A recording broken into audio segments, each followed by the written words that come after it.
Hi, my name is Mia. I'm 9 years old, and I have a younger brother named Max. Max is 5, and he's always the center of attention.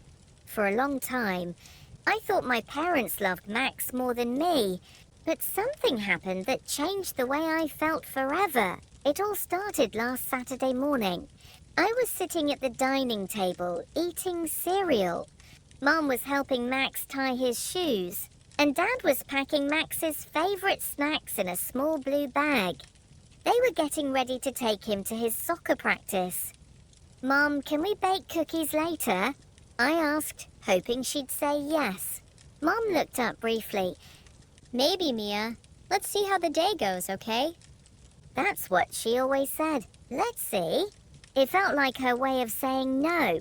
As soon as Max's shoes were tied, Mom gave him a big hug and said, "You're going to do great today, Max, my little soccer star." I looked down at my cereal, feeling invisible. Nobody said I was a star. Later that day, I worked really hard on a drawing of our family. I spent hours coloring and making sure everyone looked happy. I couldn't wait to show Mum and Dad. When they got back from practice, I ran up to them holding the picture. "Look, I made this for you."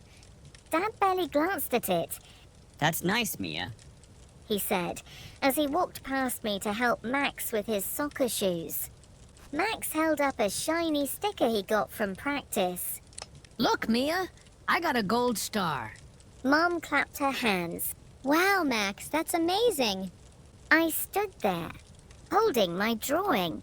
Nobody even said good job to me. I felt a lump in my throat, but I didn't want to cry.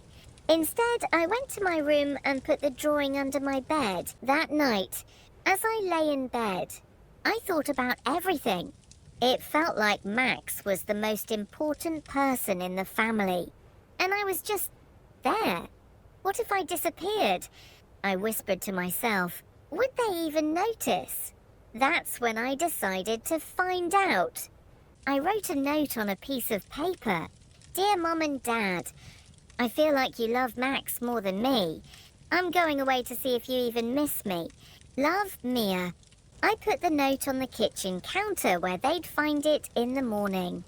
Then I grabbed my flashlight and a small bag with some snacks. I decided to hide in the treehouse in our backyard. The treehouse was my favorite place in the world. It was quiet and cozy, with a little window where I could see the stars. I climbed up and sat in the corner with my flashlight, waiting to see what would happen. At first it was kind of fun. I ate some crackers and imagined what life would be like. If I lived in the treehouse forever, maybe I could have a pet squirrel or a family of birds to keep me company. But as the hours went by, I started to feel lonely. The treehouse was cold, and I missed my bed. Still, I told myself to be brave. It didn't take long for them to notice I was gone. I heard Mom's voice calling, "Mia, Mia, where are you?" I peeked out the window and saw her standing in the yard with a flashlight. Dad was on the phone, probably calling the neighbors to ask if they'd seen me. Even Max was outside, holding his stuffed dinosaur and looking worried. "Maybe she's in the park," Dad said. "I'll check there. I'll look by the school," Mom replied. Max started crying. "I want Mia to come back."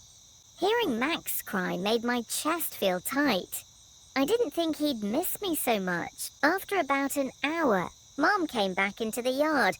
Her flashlight shone up at the treehouse, and she called. "Mia, are you up there?" I didn't answer. She climbed up the ladder and found me sitting in the corner, hugging my knees.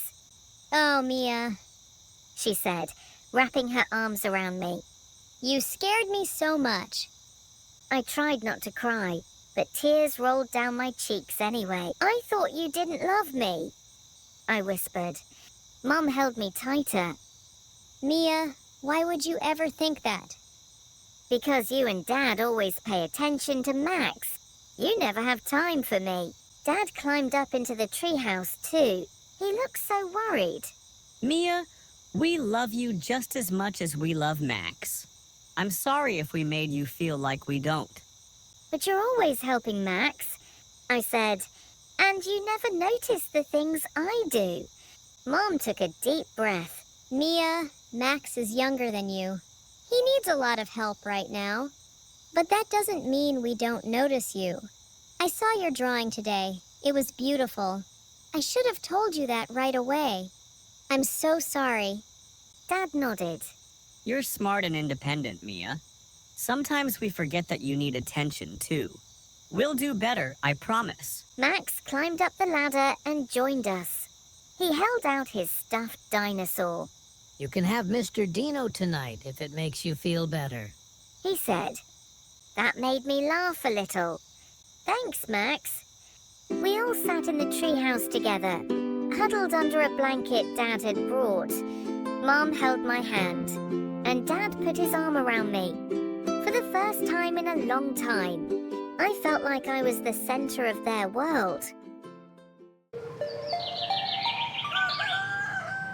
The next day, Mom and I baked cookies together, just like I'd asked. Dad helped me hang my drawing on the fridge, right in the middle, where everyone could see it. Max even let me have the last cookie, which was a big deal for him. Now, whenever I feel like they don't notice me, I remember that night in the treehouse.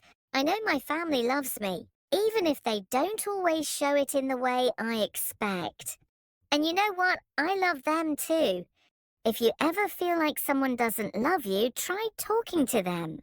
You might be surprised by what they say,